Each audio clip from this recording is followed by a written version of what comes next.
Entramos no mês de outubro, mês dedicado à oração e à promoção das missões, e traz como tema Jesus Cristo é a missão. E o lema, não podemos deixar de falar sobre o que vimos e ouvimos, baseado no livro dos Atos dos Apóstolos.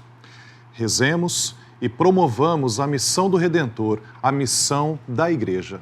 Sejamos, pois, todos missionários, pela intercessão de Santa Teresinha do Menino Jesus, padroeira das missões, juntamente com São Francisco Xavier. Vamos então meditar sobre o Evangelho proposto para este domingo, dia 3 de outubro, de Marcos, capítulo 10, dos versículos 2 ao 16. O Senhor esteja convosco, Ele está no meio de nós. Proclamação do Evangelho de Jesus Cristo, segundo Marcos. Glória a vós, Senhor. Naquele tempo, alguns fariseus se aproximaram de Jesus. Para pô-lo à prova, perguntaram se era permitido ao homem divorciar-se de sua mulher. Jesus perguntou: o que Moisés vos ordenou? Os fariseus responderam: Moisés permitiu escrever uma certidão de divórcio e despedi-la. Jesus então disse: foi por causa da dureza do vosso coração que Moisés vos prescreveu este mandamento. No entanto, desde o começo da criação, Deus os fez, homem e mulher. Por isso, o homem deixará seu pai e sua mãe, e os dois serão uma só carne. Assim, já não são dois, mas uma só carne. Portanto, o que Deus uniu, o homem não separe. Em casa, os discípulos fizeram novamente perguntas sobre o mesmo assunto. Jesus respondeu: quem se divorciar de sua mulher e casar com outra, cometerá adultério contra a primeira, e se a mulher se divorciar de seu marido e se casar com outro, cometerá adultério. Depois disso, traziam crianças para que Jesus as tocasse, mas os discípulos as repreendiam. Vendo isso, Jesus se aborreceu e disse: deixai vir a mim as crianças, não as proibais, porque o reino de Deus é dos que são como elas. Em verdade vos digo, quem não receber o reino de Deus como uma criança, não entrará nele. Ele abraçava as crianças e as abençoava, impondo-lhes as mãos. Palavra da salvação. Glória a vós, Senhor. O Evangelho deste domingo apresenta-nos o projeto ideal de Deus para o homem e para a mulher que se amam. Eles são convidados a viverem em comunhão total um com o outro, dando-se um ao outro, partilhando a vida com o outro, unidos por um amor que é mais forte do que qualquer outro vínculo. O fracasso dessa relação não está previsto nesse projeto ideal de Deus. O amor de um homem e de uma mulher que se comprometem diante de Deus e da sociedade deve ser um amor eterno e indestrutível, que é reflexo desse amor de Deus que Ele tem pelos homens. Este projeto de Deus não é uma realidade inatingível e impossível. Há muitos casais que, dia a dia, no meio das dificuldades, lutam pelo seu amor e dão testemunho de um amor eterno e que nada consegue abalar. Hoje, as telenovelas, os valores da moda, a opinião pública têm se esforçado por apresentar o fracasso do amor como uma realidade normal, banal, que pode acontecer a qualquer instante e que resolve facilmente as dificuldades que duas pessoas têm em partilhar o seu projeto de amor.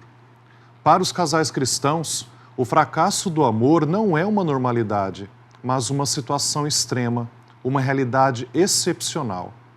Para os casais cristãos, o divórcio não deve ser um remédio simples e sempre à mão para resolver as pequenas dificuldades que a vida de todos nós, todos os dias, se apresenta. O compromisso de amor não deve ser uma realidade efêmera, sujeito a projetos egoístas e a planos superficiais que terminam quando surgem dificuldades ou quando um dos dois é confrontado com outras propostas.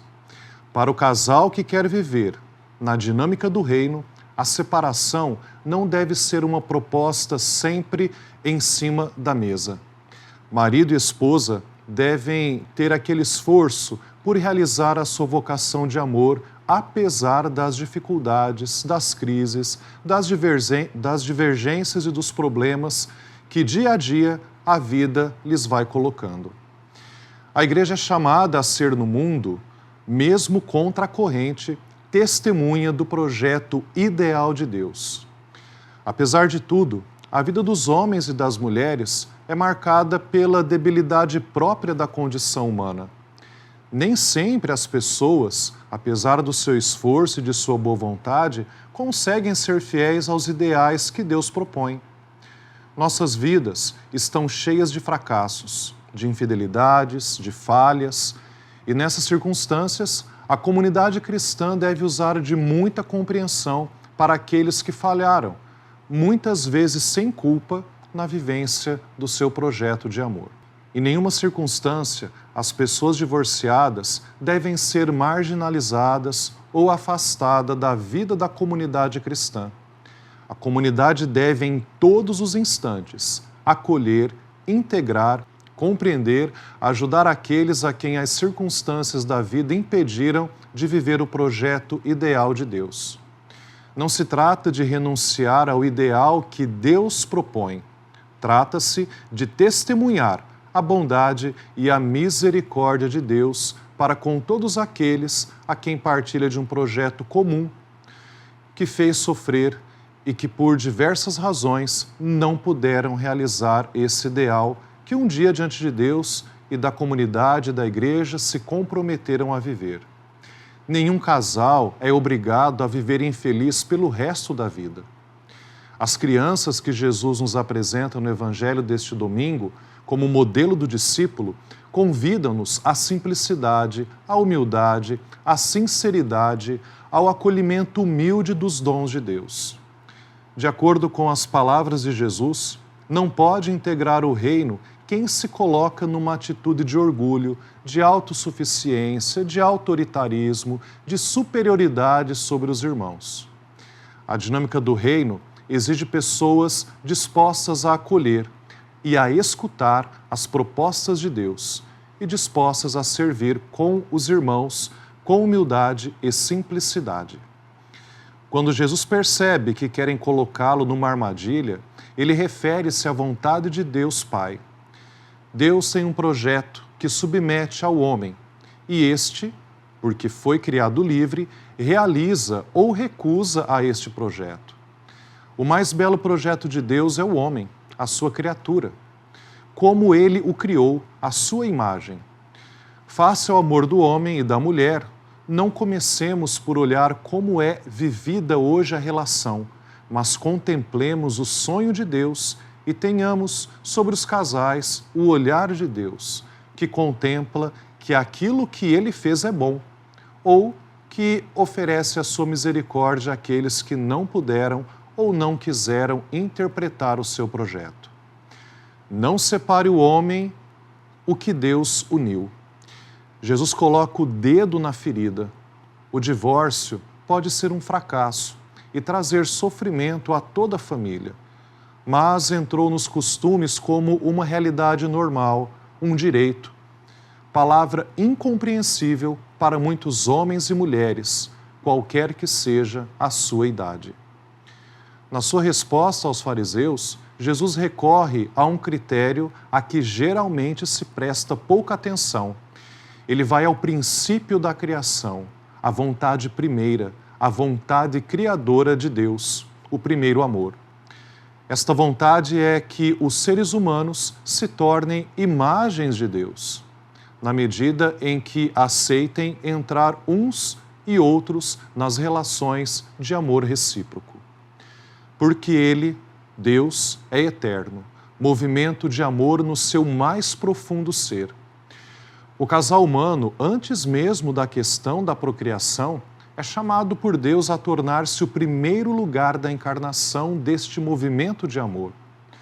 O amor humano, sob todas as suas formas, não nasceu dos acasos da evolução biológica. O amor é dom de Deus. Quando os homens recusam este dom, impedem Deus de imprimir neles a sua imagem. Que o Senhor te abençoe. Como seria belo em cada manhã desta semana dizer bom dia em família, com as simples palavras do salmista. Que o Senhor te abençoe. Fórmula de bênção em que se deseja apenas o bem. Ultrapassemos qualquer falso pudor para oferecermos àqueles a que amamos as bênçãos do Senhor. Estamos às vésperas do Círio de Nazaré, uma festa gigantesca e cheia de fervor para o povo do Pará e de todo o nosso Brasil.